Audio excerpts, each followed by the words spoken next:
दोस्तों, एक 28 साल की महिला जो देखने में बेहद ही खूबसूरत होती है। उसका पति मेहनत मजदूरी का काम किया करता था। उसे भरपूर समय नहीं दे पाता था, जिसकी वजह से उसकी इच्छाएं पूरी नहीं हो पाते थे।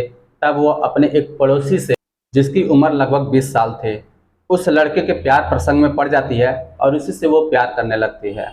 उसी के साथ वो शादी भी करना चाहती थी, उसी के साथ संबंध भी स्थापित कर लेती है। अब जब भी इसका पति घर पे नहीं रहता, काम पे चला जाया करता, तब तब ये अपने प्रेमी के साथ रंगरलियां मनाया करते थे।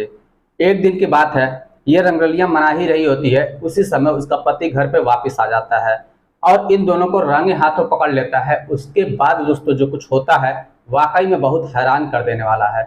जी हाँ दोस्तों, जब आप लोग सुनेंगे तो शायद आप लोगों को बहुत हैरानी होगी, इसलिए इस वीडियो को पूरा जरूर देखिएगा, क्योंकि वीडियो के अंत में आपको एक बहुत बड़ी सीख मिलने वाली है।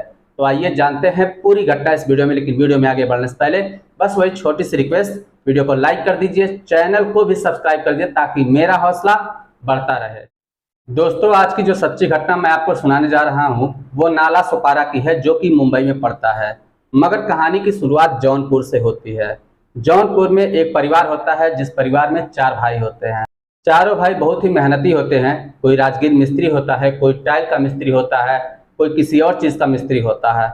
ये सभी लोग बहुत हंसी खुशी से रह रहे थे, लेकिन इन लोगों का वहां पे काम नहीं चलता। ये मुंबई चले आते हैं और वहीं पर रहकर अपना काम धंधा किया करते थे। धीरे धीरे समय गुजरता गया। कुछ दिनों के बाद जो एक भाई होता है, जिसका नाम विजय चौहान होता है, उसकी शादी हो जाती है। शादी होने के बाद फिर वो अपने परिवार के साथ कुछ समय व्यतीत करता है जौनपुर में, और उसके बाद फिर मुंबई वापस चला आता है अपने काम धंधे के लिए। यहाँ पे रहते हुए वो काम धंधा करता है, जो भी पैसे कमाता था वो अपने परिवार को बेचा करता था। एक बार जब घर पे वापस जाता है, तब उसकी पत्नी, जिसका नाम गुड़िया होता है, जिसकी उम्र 28 साल की होती है, वो अपने पति से कहती है कि आप तो बाहर चले जाते हैं, मैं घर पे अकेली रहती हूँ, मुझे अच्छा नहीं लगता। मैं भी चाह रही हूँ कि मैं भी आपके साथ मुंबई चलूँ। इस पर जो विजय चौहान होता है वो कहता है, ठीक है कोई बात नहीं, तुम मेरे साथ चलना, लेकिन अभी फिलहाल हम चारों भाई एक ही जगह पर रह रहे हैं। पहले मैं अपनी सभी भाइयों से बात कर लेता हूँ और बोल देता हूँ कि आप लोग थोड़ा अलग अलग व्यवस्था कर लीजिए, मैं अपनी पत्नी को लाना चाहता हूँ। इतना कहने के बाद जो विजय चौहान होता है वो फिर मुंबई वापस चला आता है और यहाँ पे आने के बाद अपने भाइयों से मिलकर बातचीत करता है। तो भाई सभी लोग सहमति जताते हैं, कहते हैं ठीक है, अगर तुम अपनी पत्नी को लाना चाहते हो तो ले आओ, हम सभी लोग कहीं कहीं अलग रह लेंगे, क्योंकि वैसे भी हम लोग का काम भी अलग है। जब सबकी रजामंदी मिल जाती है, तब एक दिन फिर विजय चौहान अपने घर पे जौनपुर जाता है और वहाँ पे अपनी पत्नी को साथ में लेता है और लेकर फिर मुंबई में आ जाता है। मुंबई में वो नाला सोपारा में एक किराए का मकान ले लेता है और वहीं पे अपनी पत्नी के साथ वो रहने लगता है। वहीं से फिर वो काम करने के लिए जाया करता था। नाला सुपारे से थोड़ी दूरी पर ही एक लेबर मंडी लगती है, वहीं पे पहुंचता है, वहां पे खड़ा रहता है ताकि कोई भी आएगा तो मुझे भी अपने काम पे लेकर जाएगा, मैं भी वहां पे काम करूंगा। इसी तरीके से जिंदगी बहुत अच्छी खासी बीत रही थी। धीरे धीरे समय गुजरता गया, लगभग 8 साल शादी को हो गए। इसी दौरान उसके एक बच्चा होता है, जिसकी उम्र प्रेजेंट टाइम में लगभग 7 साल बताई जा रही है। जिंदगी इतनी अच्छी खासी बीत रही थी, लेकिन फिर भी जो गुड़िया होती है वो अपने पति से खुश नहीं होती, क्योंकि जो पति होता है वो मेहनत मजदूरी का काम किया करता था, जिसकी वजह से उसे 12-12 घंटे तक ड्यूटी करनी पड़ती थी। वो अपनी पत्नी को ज़्यादा समय नहीं दे पाता, थका हारा घर पे आता था और उसके बाद सो जाया करता था। इसी दौरान जो गुड़िया होती है, उसकी मुलाकात एक पड़ोस के एक लड़के से हो जाती है, जिसका नाम मोनू होता है।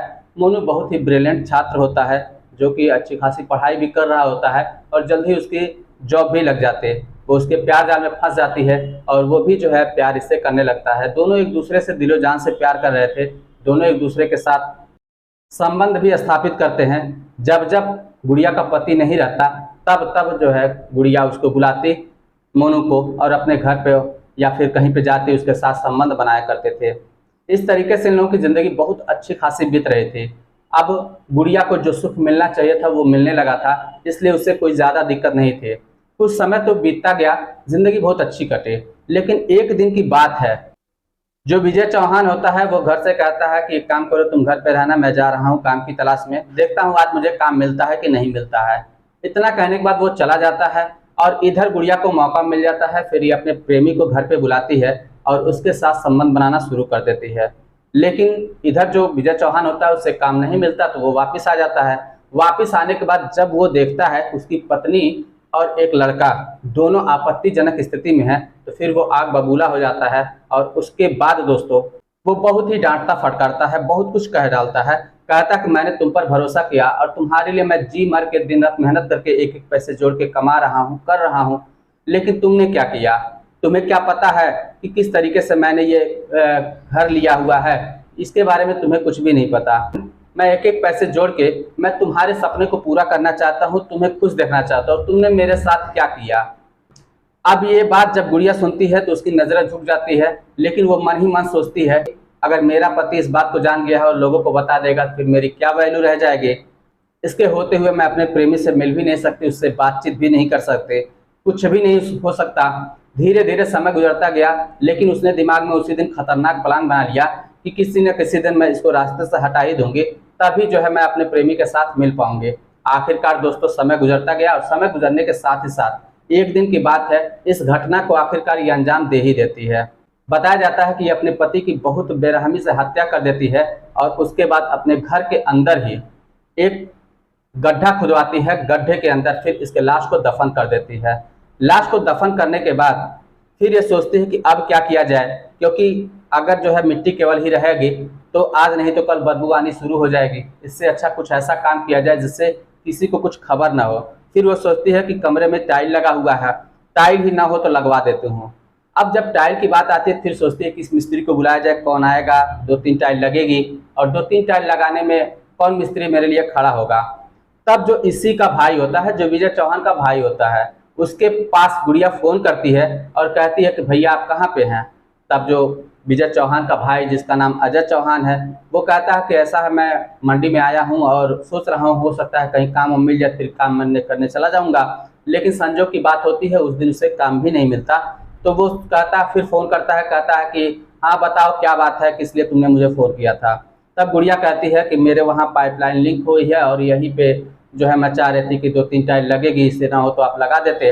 और आपके छोटे भाई जो थे वो मुझे 1000 रुपये देकर गए थे और कहते कि ना हो किसी मिस्त्री को बुला लेना, या अगर भैया ही हों तो उन्हीं को बुला लेना, या कि जो है काम कर जाएंगे और जो भी ये दिक्कत वगैरह है वो सब खत्म हो जाएगी।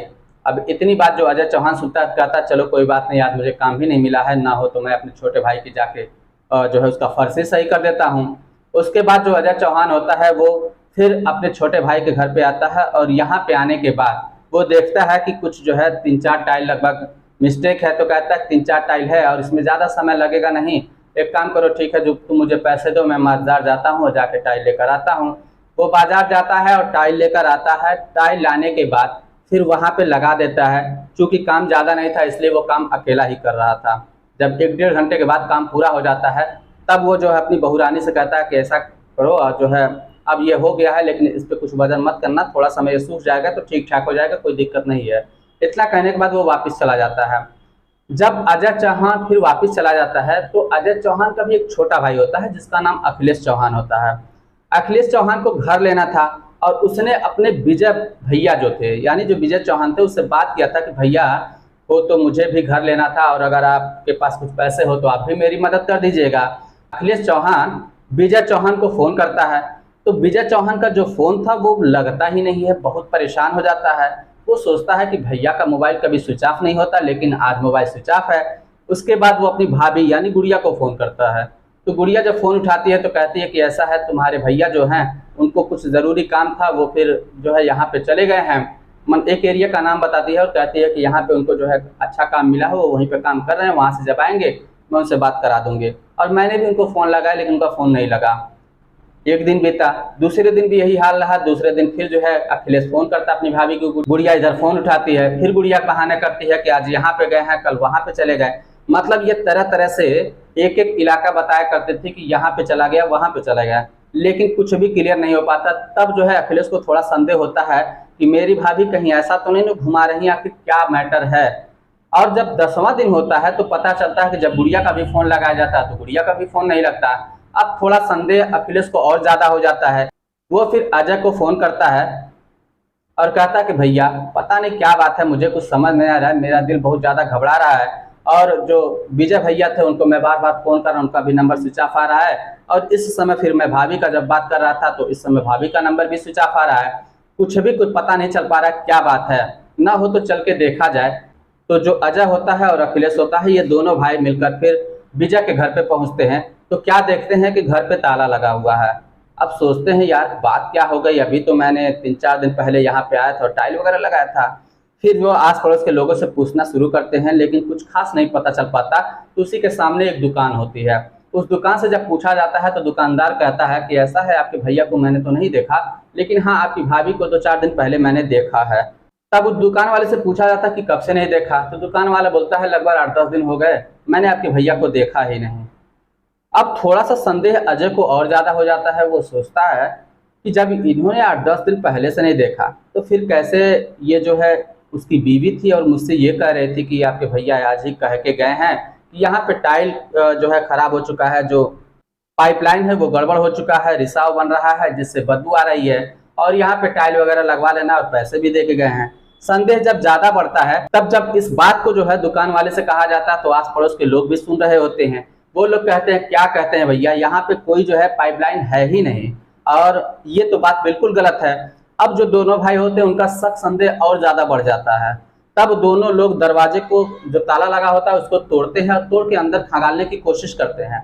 इधर उधर चारों तरफ देखते हैं लेकिन कहीं पे भी कुछ भी पता नहीं होता। अब जो टाइल लगी होती है वहां पे लोगों का थोड़ा शक जाता है। तब दोनों भाई मिलकर और एक लोग और होते हैं, ये सभी लोग मिलकर उस टाइल को हटाते हैं। तो टाइल को हटाते हैं तो देखते हैं वहां से बहुत ज्यादा बदबू आ रही है। अब वहां से मिट्टी खोदना शुरू होता है तो पता चलता है कि उसके अंदर एक लाश है। अब सबके होश खड़े हो जाते हैं, सभी लोग हैरान हो जाते हैं। फिर तुरंत ही पुलिस को खबर दी जाती है। पुलिस मौके वारदात पर पहुंचती है और फिर लाश को कब्जे में ले लेती है। जब उसकी शिनाख्त होती है तो पता चलता है ये तो भैया है, क्योंकि लाश थोड़ी सड़ गल गई थी। अब संदेह बढ़ता गया कि इसकी जो पत्नी है वो आखिर कहाँ पे है। उसका नंबर स्विच ऑफ भी आ रहा है, उसको पता करने की कोशिश की जा रही थी लेकिन कुछ भी पता नहीं चल रहा था। जो गुड़िया होती है वो अपने पति का मोबाइल भी साथ में लेकर गई हुई थी। एक दिन की बात है, पुलिस इधर तलाश कर रही होती है लेकिन पुलिस को जब सुराग नहीं मिलता तो वो 7 टीमों का गठन करती है। अब सभी लोग मिलकर उसको सर्च कर रहे थे, खोज रहे थे कि आखिर किसी तरीके से उसका पता चले। आखिरकार एक दिन गुड़िया का जो व्हाट्सएप होता है वो ऑन होता है। अब पुलिस सर्विस लांच की मदद से उसका लोकेशन ट्रेस करती है और पता चलता है कि वो जो है पुणे में पहुंच चुकी है। वहां से पुलिस पहुंचती है मौके पर और गुड़िया को गिरफ्तार कर लिया जाता है। गुड़िया को गिरफ्तार करने के बाद जब उसे थाने लेकर आया जाता है, उससे पूछताछ की जाती है तो वो कुछ भी साफ साफ नहीं बताते। लेकिन उसका जब कॉल डिटेल वगैरह और व्हाट्सएप वगैरह और फेसबुक वगैरह यह सारा चीज चेक किया जाता है तो पता चलता है कि ये एक लड़के के प्रेम प्रसंग में पड़ी हुई है। गुड़िया का जो 7 साल का बेटा होता है, जब उससे कुछ पूछताछ की जाती है तो वो कहता है कि हाँ एक अंकल आते थे मेरे घर पे और मेरी माँ के साथ जो है कुछ अजीब अजीब तरीके से हरकतें किया करते थे, और मेरी माँ भी उनसे बहुत घुल मिल के रहा करती थी, कुछ अजीब अजीब सी चीजें कर रही थी। वो अंकल पड़ोस के ही रहने वाले हैं, लेकिन मेरे पिता कहाँ पे हैं ये मुझे नहीं पता है। अब पुलिस का शक जब बढ़ जाता है तो उसके बाद जो है जो गुड़िया को हिरासत मिली थी उसे कोर्ट में पेश करती है। कोर्ट गुड़िया को 7 दिन के लिए रिमांड पे पुलिस के पास भेज देती है और पुलिस इस बारे में और भी ज्यादा जानकारी जुटा रही है कि आखिर इसने ऐसा क्यों किया, क्या मैटर था, क्या इसके पीछे कोई और भी कारण था। ये सारी जानकारी पुलिस इकट्ठा कर रही है। जैसे ही इकट्ठा हो जाएगी उसके बाद फिर से ये कोर्ट में सबमिट करेगी। उसके बाद जो भी उचित कार्रवाई होगी, कानून अपना काम करेगा ही करेगा। तो दोस्तों ये रही कहानी। आपको क्या लगता है ये सारी घटनाएं आखिर क्यों हो रही हैं?